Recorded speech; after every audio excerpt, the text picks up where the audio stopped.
오늘 우리에게 주신 하나님 말씀 누가복음 5장 8절부터 11절입니다. 누가복음 5장 8절부터 11절 함께 교독하도록 하겠습니다. 제가 먼저 8절 읽겠습니다. 시몬 베드로가 이를 보고 예수의 무릎 아래에 엎드려 이르되 주여 나를 떠나소서 나는 죄인이로소이다 하니 이는 자기 및 자기와 함께 있는 모든 사람이 고기 잡힌 것으로 말미암아 놀라고 세베대의 아들로서 시몬의 동업자인 야고보와 요한도 놀랐음이라. 예수께서 시몬에게 이르시되 무서워하지 말라. 이제 후로는 네가 사람을 취하리라 하시니 그들의 배들을 육지에 대고 모든 것을 버려두고 예수를 따르니라. 아멘. 지난 수요일에 예배를 드린 후에 집으로 가는데 제가 제 아내가 자기 얘기하지 말라고 저한테 부탁을 했는데 올라서면 가끔 얘기할 때 목사의 가족은 되게 버너러블합니다. 목사의 그 얘기거리가 돼가지고 그러는 거예요. 차 타고 가는데 수요 성경 강의 동안에 나를 왜 계속 말씀 전하면서 계속 쳐다봤어? 그러는 거예요. 그래서 제가 한 번도 안 쳐다봤는데 가다 몇 번 이제 쳐다본 적 이제 허선한 사님 자리에 앉아 있었는데 몇 번 쳐다봤지만 예배 설교하는 40분, 45분 동안 한 번 별로 안 쳐다봤는데 그 시간 내내 자기를 쳐다봤다라는 거예요. 네, 그래서 그래? 그러면은 내가 당신을 쳐다본 게 아니라 성령님이 당신에게 말씀하시는 거야. 근데 제가 이런 얘기를 여러분들보다 자주 들어요. 목사님 어떻게 이렇게 저만 쳐다보시고 설교하세요? 어떻게 우리 가정 일을 속속들이 알고 얘기하세요? 저는 지난 20년 동안 목회하면서 어느 한 개인을 두고서 설교한 적이 단 한 번도 없습니다. 표적 설교를 하지 않는다라는 거예요. 저는 제 양심상 그렇게 못해요. 근데 만약 제 설교가 마치 내 가정의 일을 아는 것처럼 혹은 내 일을 아는 것처럼 설교했다 그러면 그거는 성령님이 여러분에게 말씀하시는 겁니다. 그렇게 아시고 말씀을 개인적으로 잘 받으시면 좋겠어요. 얼마 전 아내가 코스코에서 딸기를 샀습니다. 제 아내는 딸기를 이제 깨끗하게 씻어가지고요, 한때 교회 음식이 담겼었지만 이제는 세제로 깨끗이 씻겨진 플라스틱 용기에 그 딸기를 담아서 냉장고에 넣어두었습니다. 어느 날 제가 소파에 앉아 있다가 좀 심심해 가지고 냉장고를 열었더니 이제 딸기가 있는 거예요. 그래서 딸기를 꺼내서 이제 먹는데 한 입을 딱 깨무는데 뭔가 미세한 냄새가 나는 거예요. 뭐지? 코스코에서 이런 걸 팔지 않았을 것 같은데. 그 냄새를 맡아 보니까 그 플라스틱 용기에 남아 있었던 교회 음식 냄새였던 거예요. 세제로 잘 씻었는데도 용기에 배인 냄새가 쉽게 없어지지 않았던 거죠. 아시겠지만 예전에 한국에 살았을 때 각 가정마다 장독대가 있었습니다. 지금도 제 장모님께서는 아파트 옥상에 조그만 장독대를 여러 개 두고서 필요할 때마다 와서 꺼내시는데 간장독, 된장독, 그 다음에 제일 많이 쓰는 게 뭐죠? 김장독이죠. 김치 담는 김장독. 그게 있었어요. 간장독은 간장독대로, 된장독은 된장독대로, 김치독은 김치독대로 계속 쓰면은 문제가 발생하지 않는데 간혹 가다가 집주인이 무슨 일이 생겼는지 김치를 담았던 김치독을 다른 목적으로 사용할 때가 생깁니다. 그러면 이제 김치독을 깨끗이 씻고 또 씻는데 그 안에 배인 냄새가 여간에서는 잘 없어지지 않아요. 경험해 보셨을 거예요. 지금도 여러분 가정에 있는 그 김치 담은 김치통이죠. 독은 아닌 김치통. 그거 한번 다른 샐러드건 과일을 담으려고 하시려면요, 이게 쿰쿰한 냄새가 잘 없어지지 않습니다. 그래요. 바울 사도께서 자신의 어린 제자 디모데에게 다음과 같이 말씀하셨습니다. 큰 집에는 금그릇과 은그릇뿐 아니라 나무 그릇과 질그릇도 있어 귀하게 쓰는 것도 있고 천하게 쓰는 것도 있나니 그러므로 누구든지 이런 것에서 자기를 깨끗하게 하면 귀히 쓰는 그릇이 되어 거룩하고 주인의 쓰심에 합당하며 모든 선한 일에 준비함이 되리라. 큰 집이라고 했는데 이 큰 집은 하나님의 나라입니다. 금그릇, 은그릇, 나무그릇, 질그릇 이런 각양각색의 그릇들은 저와 여러분 그리스도인들입니다. 금, 나무, 은, 질그릇이 있지만 그 집의 주인이 쓰는 그릇은 그것이 금이냐, 은이냐, 나무냐, 질그릇이냐가 아니라 그 그릇이 깨끗하냐를 보고 쓰십니다. 금그릇에 오래 묵은 옛사람 냄새가 배어 있으면 주인에게는 아무짝에도 쓸모없는 금그릇입니다. 하지만 질그릇도 그 안이 깨끗하게 씻긴 사람이면 주인의 쓰임을 받습니다. 아무리 금그릇이라고 하더라도 그 안에 배설물이 담겨 있으면 그 그릇은 배설물 그릇에 불과합니다. 하지만 흔하디 흔한 진흙을 재료로 해서 비교적 낮은 온도인 500도 정도에서 투박하게 빚어낸 그 흔하고 비천한 질그릇이라도 그 안에 보화가 담겨 있으면 그 그릇은 보물 그릇이 됩니다. 그리고 질그릇에 불과한 저와 여러분의 인생에 하나님께서는 당신의 독생자 예수 그리스도의 보혈을 담기를 원하십니다. 우리의 질그릇을 보혈 그릇으로 변화시켜서 사용하기 원하시는 것이죠. 따라서 중요한 것이 무엇입니까? 그릇의 속이 깨끗하게 씻겨 있느냐, 그것입니다.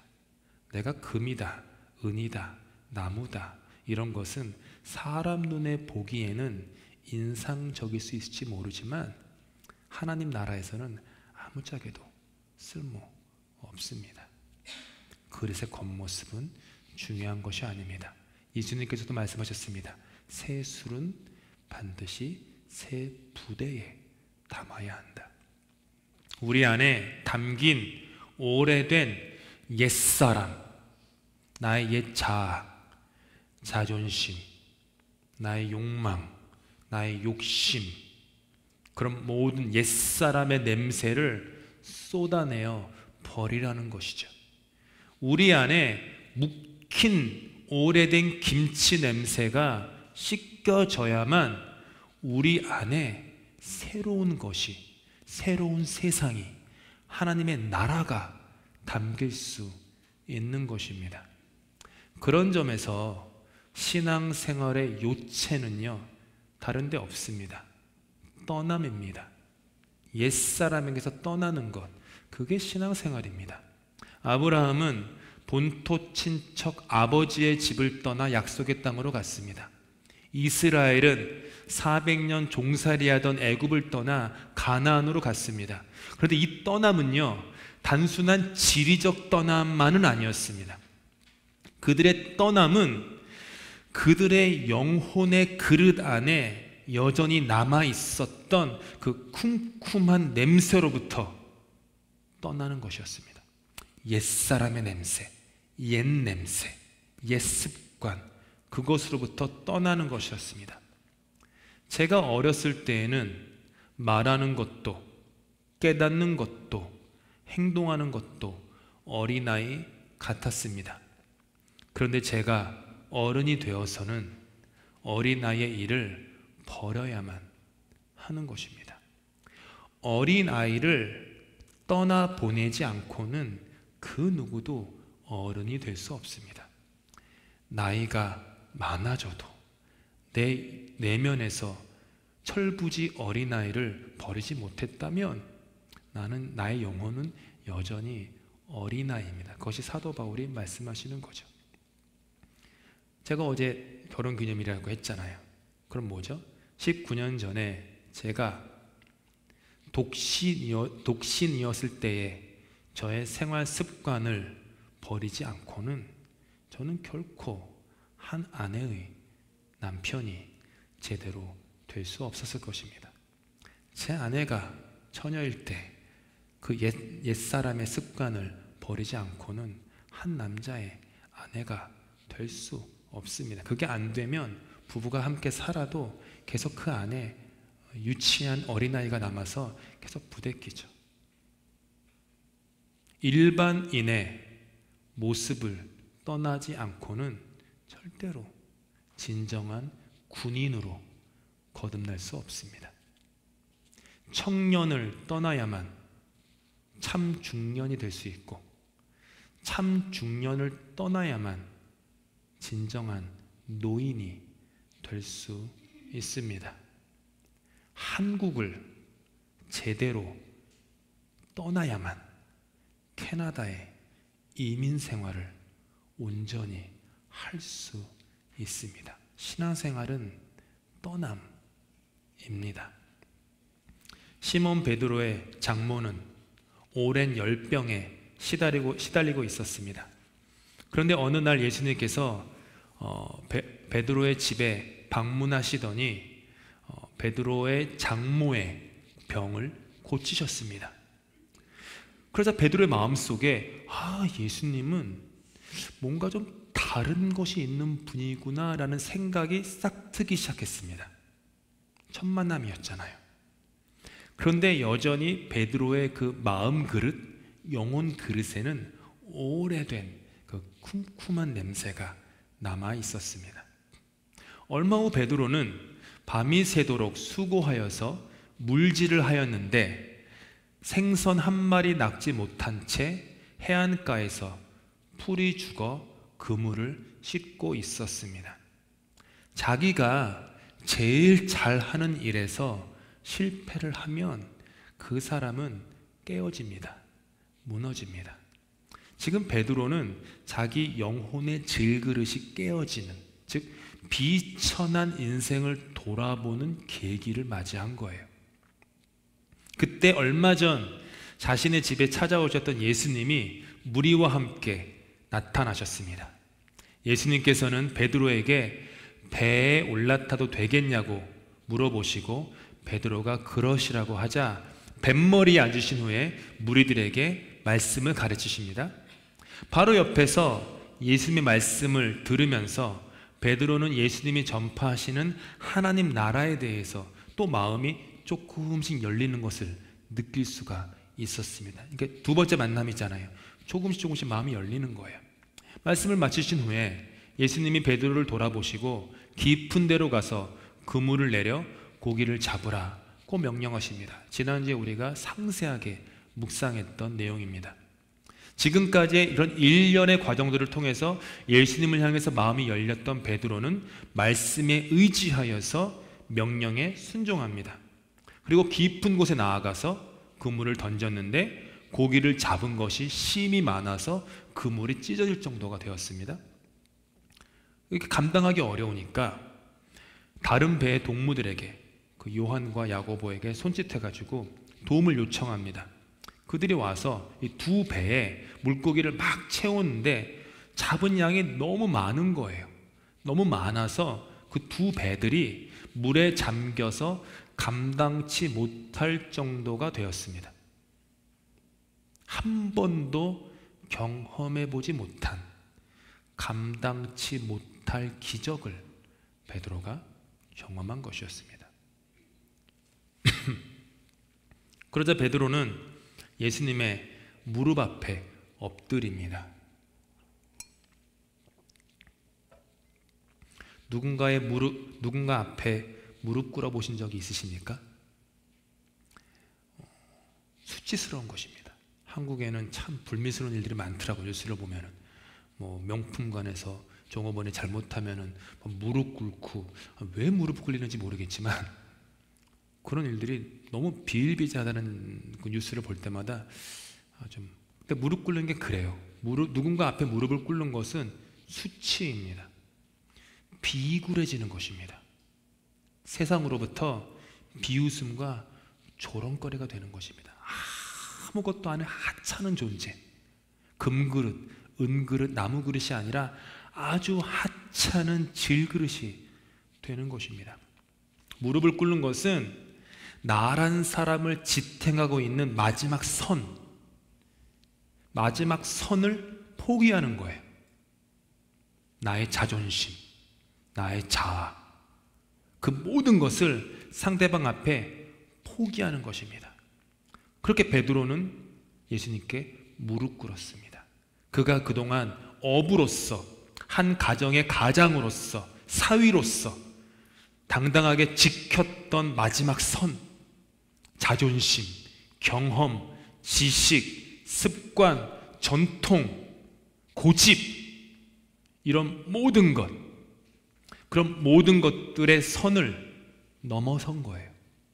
베드로라는 질그릇이 깨어진 것이죠.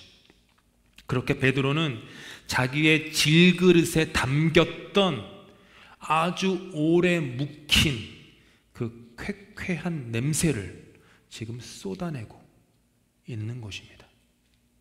그렇게 예수님 앞에 무릎을 꿇은 베드로가 예수님께 이렇게 말합니다. 함께 읽습니다. 시작. 주여 나를 떠나소서 나는 죄인으로소이다.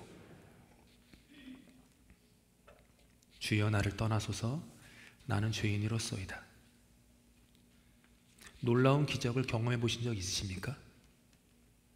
인간의 상식으로는 설명할 수 없는 기적을 경험해 보신 적이 있으십니까? 놀라운 기적을 경험하면 대부분의 사람들의 반응은 감격 혹은 감사입니다. 그런데 베드로는 감사도 아니고 감격도 아니라 뭐라고 얘기해요? 나는 죄인입니다. 예수님께 자기 곁에 머물지 말고 떠나십시오. 주여 나를 떠나소서 나는 죄인입니다. 희한한 반응을 하고 있습니다. 그리고 예수님께서는 이런 베드로의 반응을 무척이나 기뻐하셨습니다. 그리고 그 베드로의 반응이 바로 예수님이 베드로를 당신의 수제자로 삼으신 이유였습니다. 지난 6월 11일 주일에 올해는 누가복음 4장 42절에서 44절을 묵상하면서 가버나움의 무리가 예수님을 찾아다니는 모습을 살펴보았습니다. 누가는 그때 일을 다음과 같이 얘기합니다. 날이 새니 예수께서 나가셔서 외딴 곳으로 가셨다. 무리가 예수를 찾아다니다가 그에게 와서 자기들에게서 떠나가지 못하시게 자기네 곁에 모셔두려고 하였다. 그러니까 이거예요. 제발 우리를 떠나지 말아주세요. 베드로와 반대를 요청을 하는 거예요. 주님, 우리를 떠나지 말아주세요. 그렇게 요청해요. 근데 그들이 요청한 이유가 무엇이죠? 예수님의 놀라운 권능을 다름 아닌 자신들의 지속적인 유익을 위해서 사용하기 위해 떠나지 말라고 했던 거예요. 자신들의 그 욕망의 그릇을 채우기 위해 예수님께 제발 머물러 주십시오 라고 한 것이죠. 당연하게도 예수님은 그들의 요청을 거절하시고 그들로부터 훌쩍 떠나 다른 동네로 그냥 가버리십니다. 예수님은 언제나 그러실 거예요. 저와 여러분에게 주님 제발 제 곁에 머물러 주세요. 그렇게 그 말 자체는 참 좋은 말이에요. 근데 주님은 언제나 우리의 글자, 언어가 아니라 언어에 담긴 마음을 보시거든요. 사람의 중심을 보시니까. 근데 우리 중심이 주님 너 왜 나를 네 곁에서 떠나지 말라고 그러냐? 왜 나를 가까이 들어가느냐? 주님으로부터 콩고물 얻고 싶어서, 유익을 얻고 싶어서, 이득을 얻고 싶어서. 그러면 우리의 그런 요청에 주님은 단호하게 거절하십니다. 떠나십니다. 주님은 그런 우리 요청에 귀 기울이실 마음이 조금도 없으시죠. 그런데 베드로는 가버나움의 무리와는 전혀 다른 요청을 합니다. 주여 나를 떠나소서 나는 죄인이로소이다. 베드로에게는 그물이 찢어질 정도로 배 2대가 잠길 정도로 물고기를 낚는 예수님의 권능을 나 자신의 유익을 위해 쓰는데 조금도 관심이 없었다라는 거예요. 이 말에 그 의미가 담긴 거예요. 베드로는 알았어요. 몇 번의 만남을 통해서 나에게는 이분으로부터 그 어떤 것도 요구하고 요청하여 받아낼 자격이 없구나. 나는 그 어떤 권리도 없구나. 베드로는 이걸 알았어요. 나란 사람의 존재의 그릇에 예수님을 담을 수 없구나. 내 배가 그 예수님의 기적을 담을 수 없어서 배가 넘치고 가라앉는 것처럼 나라는 사람의 그 배, 나라는 사람의 그 존재가 예수님을 담아낼 수 없구나. 이걸 깨달았던 거예요. 그 교육도 안 받은 어부가 그 이 사건을 통해서 깊은 영적인 깨달음을 경험한 거예요. 여러분, 거룩한 존재를 만날 때 저와 여러분에게 일어나는 반응은요, 감격이 아닙니다. 감사도 아니에요. 만약 우리가 진정으로 거룩하고 온전하게 완전하신 그 존재를 만난다면, 맞닥뜨린다면 상대적으로 너무나도 나약하고 연약하고 비천한 나 자신의 더러운 모습과 맞닥뜨리기 때문에 언제나 나는 낭패감에 빠질 수밖에 없습니다. 하나님을 만나는 경험은요, 와, 좋아요, 감사해요, 이게 아니에요. 낭패감이에요. 큰일 났다. 나 어떡하지? 나 큰일 났다. 나 죽게 생겼다. 이거예요. 이게 자연스러운, 합당한 인간의 반응입니다. 하나님을 진정으로 만나는 것은요, 감격스러운 게 아니라 두려운 것입니다. 거룩하신 하나님의 임재 앞에서 내가 얼마나 죄인인지를 깨닫기 때문이에요. 선지자 이사야는요, 환상 중에 거룩하신 하나님의 임재를 경험했습니다. 그리고 이사야가 고백하는데 이사야의 고백이 베드로의 고백과 똑같아요. 공동 번역으로 가져왔습니다. 내가 부르짖었다. 큰일 났구나. 이제 나는 죽었다. 나는 입술이 더러운 사람, 입술이 더러운 사람들 틈에 끼어 살면서 만군의 야훼, 나의 왕을 눈으로 뵙다니.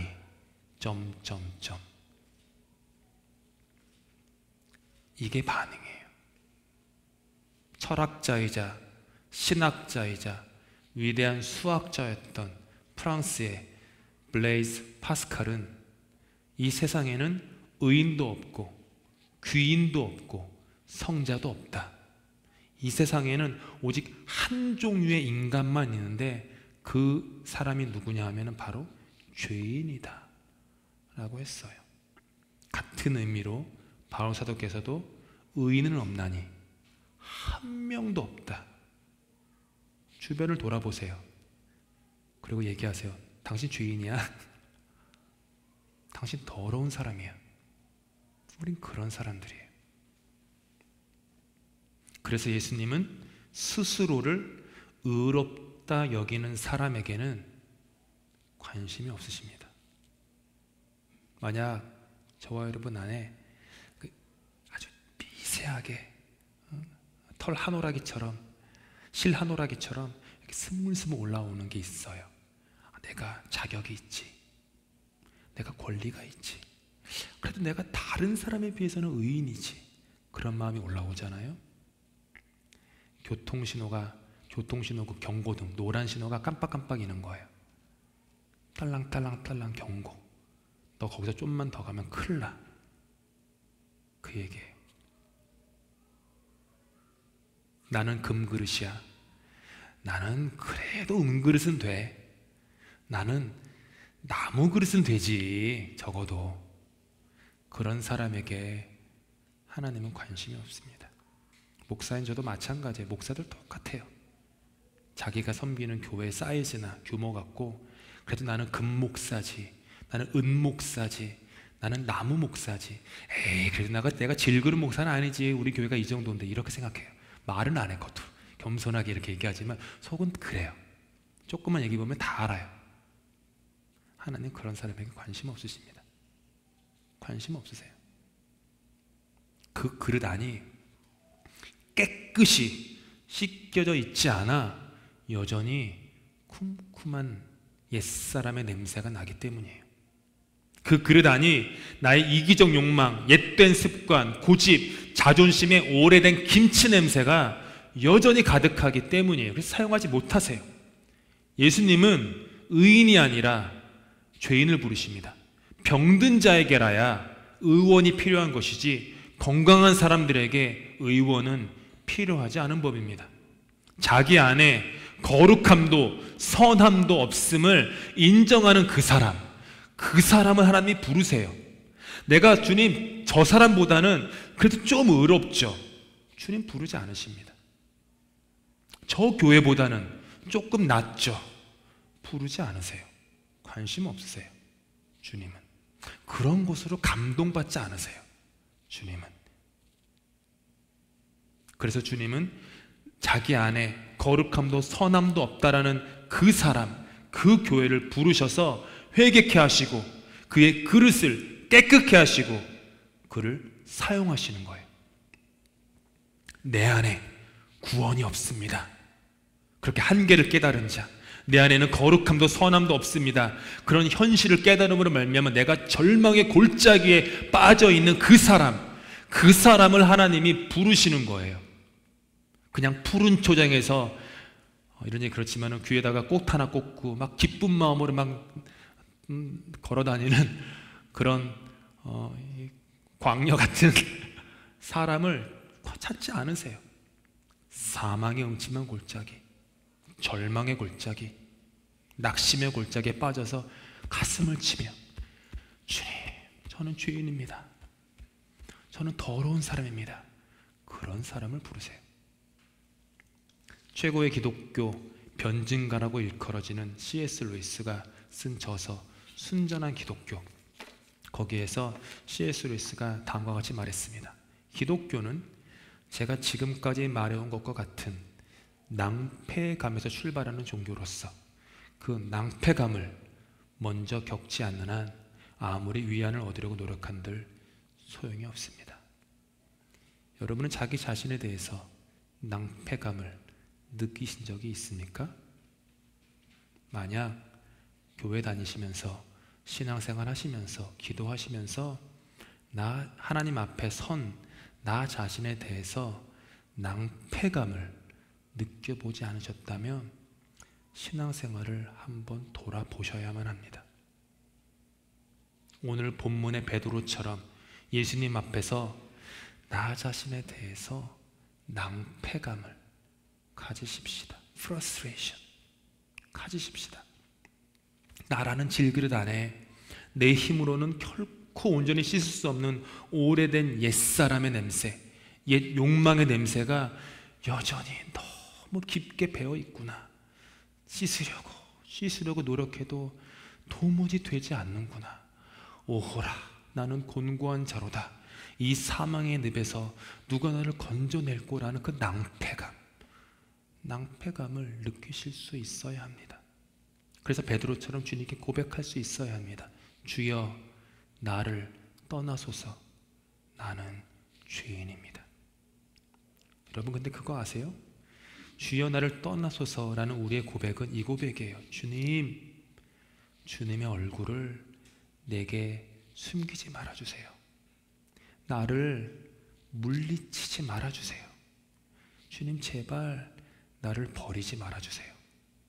나를 외면하지 말아주세요. 주님만이 나의 구원입니다. 이 말이에요.